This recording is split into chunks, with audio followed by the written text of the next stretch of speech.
again, our community doesn't understand what's happening. Our Black church leaders don't understand what's happening because they don't understand retail, but they're asking all of us to participate. And if you dare ask a question, then you get beat up. And so again,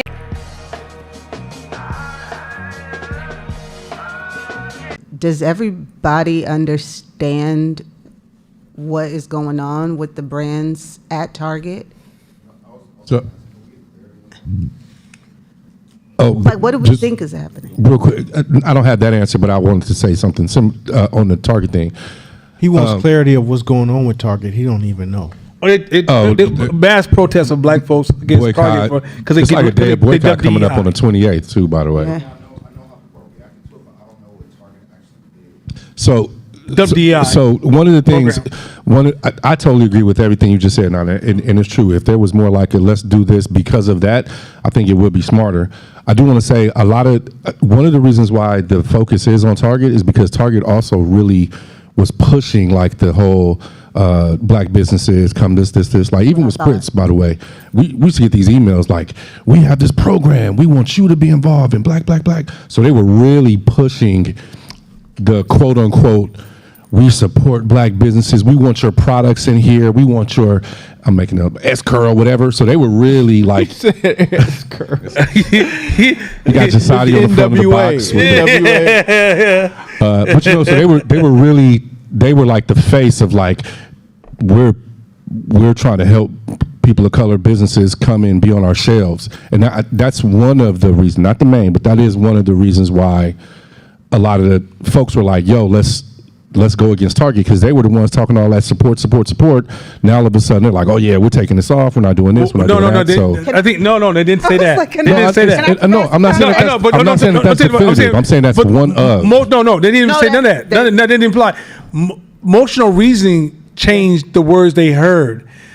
DEI programs is not the same as civil rights or equality. Matter of fact, the word equality has a number attached to it. The word assumes a number, right? If I said I want economic equality, that means what's the number, right? Well, give me the number, right?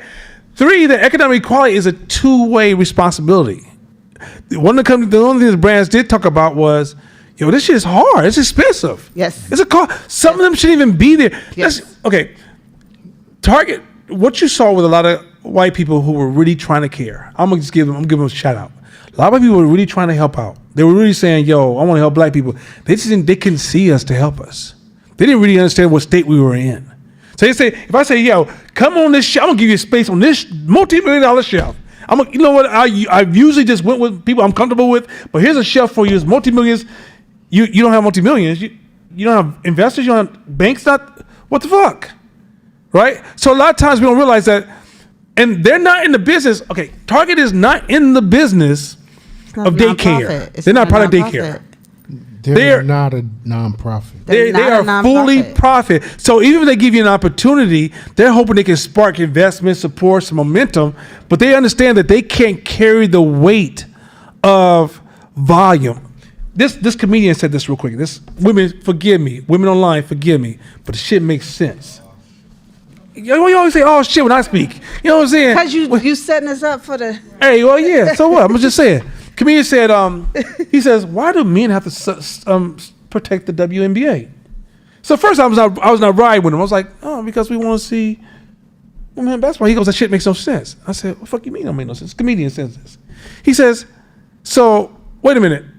Is Kim Kardashian is one of the number one shows and it's not being watched mainly by men, right? So who supports Kim Kardashian shows? Women. Well, why don't y'all support your own fucking sport?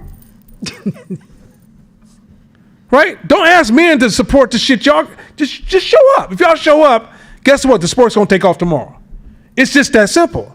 Don't put the pressure on us. Have an internal conversation like, hey, why would? Well, that's the same thing for Black people as well.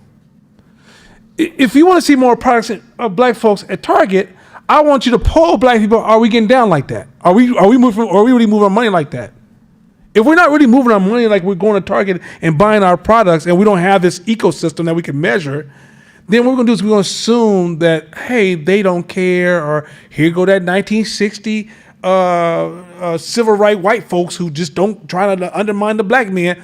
Also, when you make a promise, business is not that simple. Business is not because I made a promise it's going to work. I can tell you, like, I promised Tone I'm going to work with you tomorrow. Tone show up late. His product is weak. Tone got an attitude. Tone slap a little cute girl on her butt. Okay, Tone. So then the outside world will be like, oh, that's fucked up. You say you work with Tone. Right. Yeah, you can't. I'm saying there's so many invisible. I'm not suggesting black people got in there and start slapping people in the ass. What I'm suggesting is this: we don't see the detail. The devil's in the details. When you get into these high level conversations that's being ran through the media, and once again, I'm not pro right side. I'm definitely not pro Trump. But when you start getting to conversations that are just too high level, they're observation quality conversations yielding you with bad opinions and bad insights. When you get to the devil in the details, you realize the black folks who do make it to the shelf, they're working their ass off. That ain't no easy place to be. That ain't no like come one, come all. You get to those shelves. If Court tells you he's at Macy's tomorrow, well, let's say Macy's was Macy's of 7 years ago, and Court says they're about to run me in Macy's. All west of America, most western part of America, I'm about to have that shit on lock. No Court business, needs money. He's busy as fuck. His staff just grew, and he is damn near like the lady says. They don't get paid when they do their sales. They don't get paid like right away. You know, like ching, here you go, ching. Here's 1 year. It's 90-day term. Isn't that 90? Yeah, it's longer than that in some cases. Yeah. This is Go ahead. Two things I'll say. One of the things that this is the part where when I started to say in here that I took exception to people trying to weaponize black people's emotions. This is one of those examples, because what this is a lot of inside baseball, and then it got pushed out to the public who has less than zero context to be able to weigh in appropriately on this. Well said, Jimmy. That's like Less than zero. So if there is an opportunity for us as a community to have a conversation with Target, it's completely poisoned, because now the public has got a hold of it. And when you don't understand the retail game, it's never been nice. It's always been cutthroat. It's always been a Monday meeting to see who is gonna get off the shelf. That's the game. That is what it does. That is what it has always done. Every retailer you know, there is a buyer who every Monday there is a meeting. Why? Because if the shelves don't move, if the inventory is not turning, then they cannot buy what is selling, and then they are out of a job. Yeah. Their job, one job, to make sure that the inventory is turning and that the company is purchasing the right goods that people actually want. Because that's how they keep the lights on. That's the only game that there's ever been. That's the only game that there's ever been. So when you talk about supporting a small business, and this is the second point that I want to make, small businesses tend to go into places. Target has 1,200 plus stores. So you mean to tell me you're going to go from a couple of boutiques maybe, online maybe, to 1,200 stores? To put this in context, Sephora has 200 stores. So do you see? Yes. So do you see what I'm saying, right? And then y'all go to Target, you see how much traffic is going into the store. And so, because we're after validation, we're not asking ourselves, what is the cost of doing business here? And when you get into those stores, who do you think is supposed to drive people to your shelf? That's your job as the brand. They didn't, because they bought the inventory from you. There you go. They bought the inventory from you, that's the part and they big. put you on the shelf, and they gave you their transactions. You in the big leagues. They said, come in our store. You don't have to pay for none of those customers. Maybe you had to pay a little bit for the shelf, but they're not really charging you like that because they know you small, and they're trying to see if we can get something popping. And then you're not doing any of that. So now you're sitting back like this, like you can be in there. What the fuck? No. Your marketing game gotta be so cold. so you didn't have a plan for how you were going to drive people to your shelf, because if you walked into the store where your shit was at, you would see that there's like 50, 100 other brands there. So how was I as a customer going to know to choose you? That was your job. And if you don't understand that that's the game, what are we talking about? And they can't do that for you. You see how many SKUs, how many items they got in that store? They're not supposed to come hold your hand and be like, let me make sure you get all the product. Fuck no. They have to make sure that their best sellers get the product, because that's how they eat. So you're asking them to sit on all this inventory, to send everything to you, asking them to take a L. They can't take a L. You can do it for a season. They can't take it. They can't take it for years. So this happened before when all the black hair care brands went in there. And then the shit wasn't selling. But they were the first people to give everybody all this shelf space. They created a whole aisle. They gave you like a whole aisle. And then what happens, right? And so it's the same thing. You get into distribution. It is your job as a brand to make sure that customers are shopping your shit. Otherwise you're asking Target to take on your problems, and that's not what they're there for. So when Target says, I'm sorry, we got too many small brands, we're sitting on all this inventory. If y'all saw a couple of weeks before, Target took a huge L in the fourth quarter. They took a huge L. They did okay through the pandemic, but they took a huge L. They had to forecast their projections. So they're bleeding right now. So when you're in a situation like that, what do you want a Target to do when they total top line sales is looking weak, their projection to the street is looking weak, big people who got big money invested in that company are looking like, y'all better turn this shit around. And then you got a whole lot of brands that ain't really moving. What do you want them to do? And so, again, it's a whole lot of inside baseball. You kick it over to the public. You had people attacking Tabitha Brown because she said, so y'all mad at Target, but you got all these black brands in here, and what is boycotting them going to do? Because that's really, you're going to boycott us, and then anybody who wasn't on the chopping block, now we look like it's doom loop, right?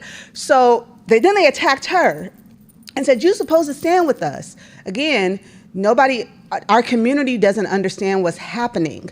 Our black church leaders don't understand what's happening because they don't understand retail, but they're asking all of us to participate. And if you dare ask a question, then you get beat up. And so again, these are big companies. What do you think they're gonna do the next time? Like, it puts us in a bad bargaining position as a community from a commerce perspective. Doom loop. It's a huge. It puts us at a disadvantage, and so not that I want to see any other community not win, but what I'm saying to you is, people learn from the errors that we make, as they should. To me, this boycott, this whole conversation is a big fucking L, because Target is one of the largest retailers in this country, and they fuck with us. And when we put our hair product on the product, they gave us full on shelves. And when we put color products out there, and when we got into food, it's a lot of people who have white label stuff where we're running their product, they're putting their label on it, but we're in business with them. There's a lot of black people doing business at Target, but not all of that is visible. So All right. Well, I got some clarity. So basically, you're saying that Target is taking away some products, some like black-owned products that they were selling since the George Floyd situation? No, that wasn't even a conversation. Also, it's just DEI. DEI. They say we're ending the DEI program. in terms of like having an area for black hair care, stuff like that? No. So, there's probably a few brands that got affected, but they was coming out anyway. DEI, because maybe I don't understand what DEI. So DEI is the diversity, equity, inclusion was their commitment to. And when first of all, when they said diversity, equity, inclusion, no one even asked, well, what percentage that was dedicated to black folks was, and how many of those were. So, for example, in the '60s, when them boys said civil rights, they said, "Oh, you got to spend money with vendors, advertisement, like all this other money that because Target's moving all this cash around. They're saying, as this money moves around, I need you to have some touch points with us involved in that stuff, right?" These cats are saying they ended the program you made this promise, going to quote what he said a minute earlier ago. Tone said, you made this promise to us, now you're ending it, right? I don't know you guys realize corporations, when you get to that size, you already have ethical requirements. You don't get to just run business in a city.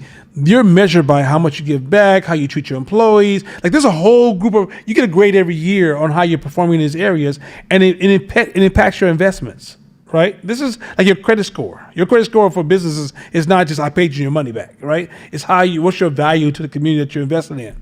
Okay, there's also civil rights laws you don't get to remove, right? Also, did anybody do a head count on the percentage of black folks that work for Target in certain areas? No one did that.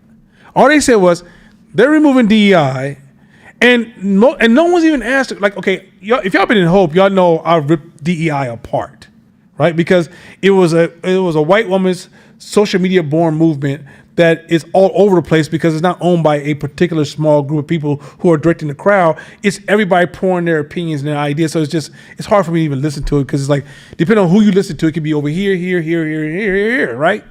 Now, do I believe in diversity, equity, inclusion in its purest sense? Yes, but that's not the conversation, and that's not what corporations are dealing with. Next, my company goes into other companies and help them with strategy. DEI has been a thorn or the virus in many companies because it stops human engagement, human interaction, innovation. It creates all these friction points that cause more damage and destruction, right? Also, it's causing emotional weight on the people who serve it and a level of entitlement. Mean-spirited fucking attitudes. I'm on a plane coming back from Las Vegas. Watch this simple interaction. Woman's next to me, she's writing her ass off. And I guess that was her wife or girlfriend next to her. And she was just sitting there sipping her coffee and reading something. They must be professors or something, or in the educational system. So we both get up and we stand next to each other on Southwest. I said, she looks at me and goes, I go, yes, of course, ladies first. Well, I'm not a lady, but thank you. Oh my God. Now, thank God I'm mature and I don't give a fuck. I wish they would caught the 20-year-old, the 20-year-old would have brought out his spirit of too short and had all kind of language, right? You know what I mean? But I'm older now, so I'm like, whatever. But the problem is this, the rudeness that goes along with, oh, you didn't see what I believe in. Watch this. You didn't see what I believe in. How dare you? Look at me right now. If any of y'all can master anybody can tell me what I'm thinking right now, I'll give you all my money. What's my favorite word? You say like you can't imagine what your belief is based upon what I say out in front of me. And then you also didn't measure me by my intent. I was being nice, and instead you destroyed the intent with my political stance. So imagine running a company, everybody, my political stance.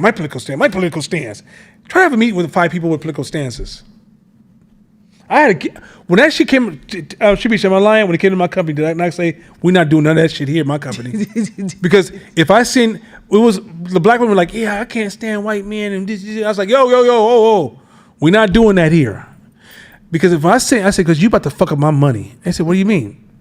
If I send one of y'all in a room with 3 white men with a suit on and got that like 1950 part in their hair, y'all about to lose all my money because you're gonna shrink yourself. Because by you seeing yourself a victim of racism, when you're in the face of white men who you framed as being greater than you by your definition, by your implication, you're gonna automatically go in there and under negotiate and fuck up my money. So I need y'all to get past that shit. Just see them as just men. Yeah. Just men. Yeah. He got a question, but I just want to say Meta took away their DEI too, which is owned by Instagram, but no one's boycotting Instagram. And they on Instagram like, yeah, boycott the rest of these people. Yeah.